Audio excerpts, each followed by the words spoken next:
Today on the channel, Transformers Legacy Skullgrin. The way I got it figured.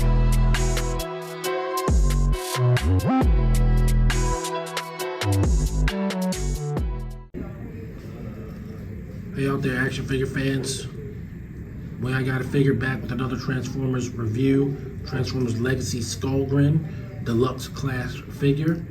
One I've been waiting for a while. I was able to get this via a buddy, my friend Anthony, who picked it up for me. He dropped it off to me today, and I am shooting him today. We ain't got that much time left for 2022, so I'm trying to get everything I can get in the 2022 calendar year that I have acquired up and with a video. So Skullgrin, again, deluxe class figure, highly anticipated. I know people have had reviews up and everything, but I want to also, as usual, give my impression. Originally released in 1988 in the Pretenders subline. Skullgrin was very quickly one of the most popular Pretenders, with the Decepticon Pretenders being probably a little bit more popular than the Autobot Pretenders, because they look, like fantastic monsters. I mean, they were cool. So we have him here in his Cybertronian tank mode, and these figures that they've been doing are a new take on the Pretender gimmick. So he's kind of a hybrid of the Pretender shell and the inner robot inside the shell. And then you can see here he's got some of those kind of gimmicks there. He transforms in 20 steps. And of course you got some nice artwork here. Not sure how you square his original personality with this. The original Skullgrin, inside his shell, he was like a ravenous monster. Outside the shell, the little robot inside was like extremely calculating, intelligent, and like kind of like a careful warrior. As a Pretender monster, he was like a berserker, ravenous, evil, crazy kind of character. So I guess maybe half and half, right? I don't know. Either way, so we've looked at the box. Let's get him out and take a look. Okay, so here's Skullgrin out of the package. He comes with these two sword slash gun things that are very similar to the 1988 weapons that he had, that you attach to him in vehicle mode to make his kind of Cybertronian blade tank kind of a deal. So there's that. And then on his back he has the articulated cannons and the kind of tail thing here, and it comes off, so you can actually turn these cannons into hand weapons if you so desire. So there's a way to do that, and I'll try and outline that here in a bit. As far as the figure, he looks good. He's a little on the small side. I would say he's about the same size as a mini bot, roughly the same size as Huffer or one of those guys, Pipes. A little bit taller than Bumblebee or Cliff Jumper. And the inner robot was always a smaller robot, so they seem to be using the inner robot size as opposed to the inside the Pretender size for the robot. So that kind of tracks. And he's definitely a hybrid of the two. So I don't know how you use that fictionally, but you can, he decided to be change my head into this and give myself these shoulder things and have a skull belt. I don't know, you know, so I guess there's, you know, it's open to your imagination. But I do know he looks really cool, and I'm definitely glad to have him. He doesn't have a lot of gaps. There's not a lot of gaps in him. I know people are concerned about that, and I am aware of an upgrade kit, so you can kind of fill this gap here in his thigh and under his arms here. You can close this up, but those are his really only major gaps. I mean, you know, it's a deluxe, but they definitely didn't leave him a bunch of hollow spaces. His weapons do accommodate, these guns do accommodate blast effects. This one may, I'm not sure. I don't have a blast effect with me, unfortunately, to check it, but I believe it does. Of course, they can also be swords. So you can have them with a gun and a sword, or you can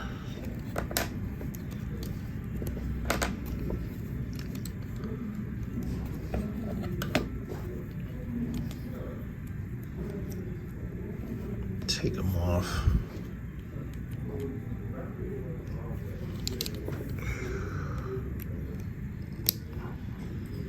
Make them guns. There might even be a way to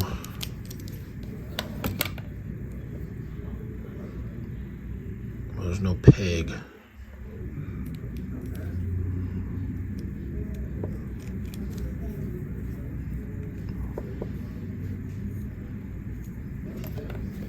I'm not sure how you would do it, but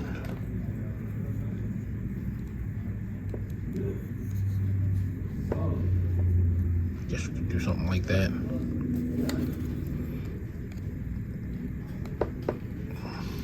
It looks stupid. Okay, I don't know.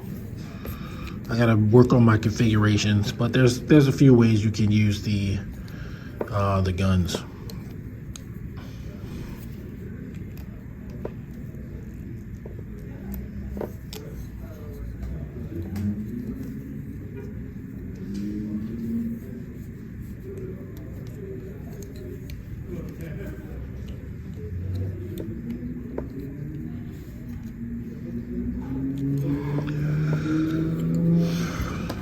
But he's pretty cool, you know. As a deluxe, he is he's very posable, has all the usual swivels. The only thing he lacks, of course, is wrist articulation due to his transformation and the fact that he's a deluxe. But the head is pretty posable as well. Looks up very high.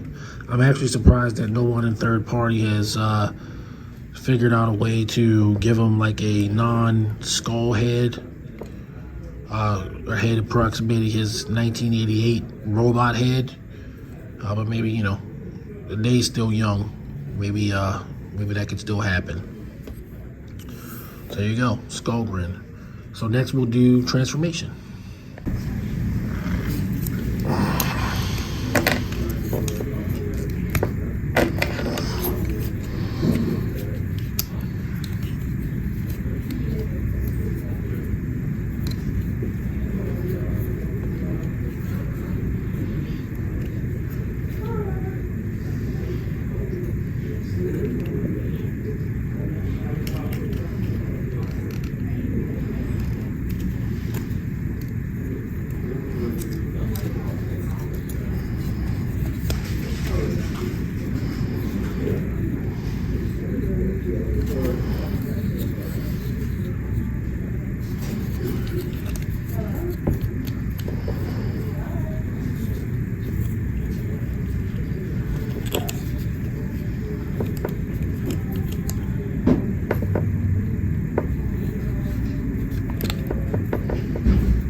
So here he is in his tank mode. I don't know, it wasn't the smoothest transformation job. And of course there's a weird space in there, but that's how it's done. The transformation isn't bad, but it's kind of, you know, it's just this weird lay down mode. I probably won't transform him much, but that's how it is. There are pegs to kind of hold everything in, including the guns in the tank mode, as you can see here.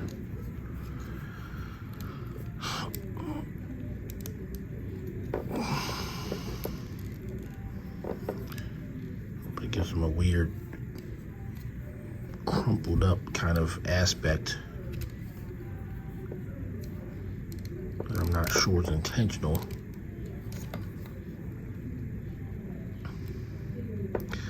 I mean, he tabs together well enough, but if you misalign something, then as you can see, it's gonna make something else pop out. Oh man, wow. Yeah, it's kind of embarrassing.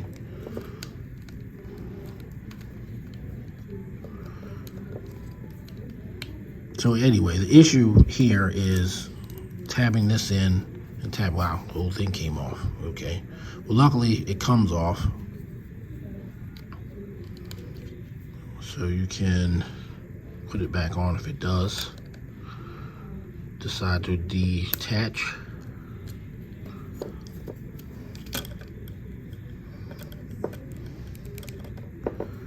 There we go.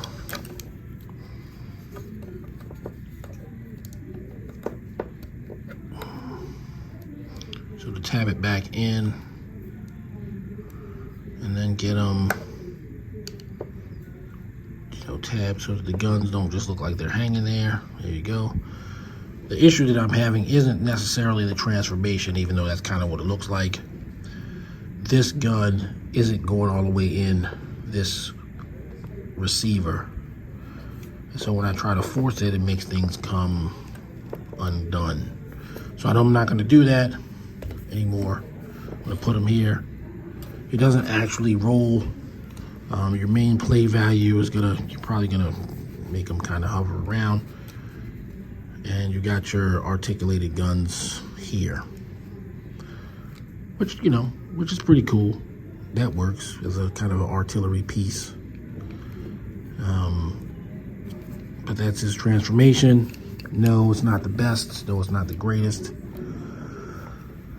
It does overall kind of hurt my opinion of the figure a little bit, except that I'm mainly going to keep him in robot mode anyway, so I probably have to detract the point, unfortunately. But yeah, so that's it. So we'll get him transformed back and go on to final thoughts. All right, final word on Transformers Legacy Skullgrin. It's a solid attempt. His transformation, while they definitely tried to make it fun, it's kind of a bit too tabby, and if things don't align right, it doesn't quite work out. I can't really overlook that. I'm not gonna display mine in vehicle mode. Most people don't. But you know, I may need to transform him for some projects that I have coming, and well, I'm not gonna be looking forward to it. So for that, I'm gonna give him an 8, maybe. I feel like the transformation's like a 7. The robot's like an 8, so 15. 7.5. I don't do halves, so I'll upgrade him to an 8. So there you go. Well, I got it figured. Transformers Legacy Skullgrin, an 8. Thanks for watching this video. If you stuck around this long, and if you're watching my videos on a regular basis, if you're new to the channel, please like, subscribe, and hit the notifications button so that you can be alerted when I do another review. I have several videos coming up, still reviews, but also some top 10 lists, and they're currently in progress. So stay tuned for that. Everybody stay safe until the next video, and I will see you next time. Peace.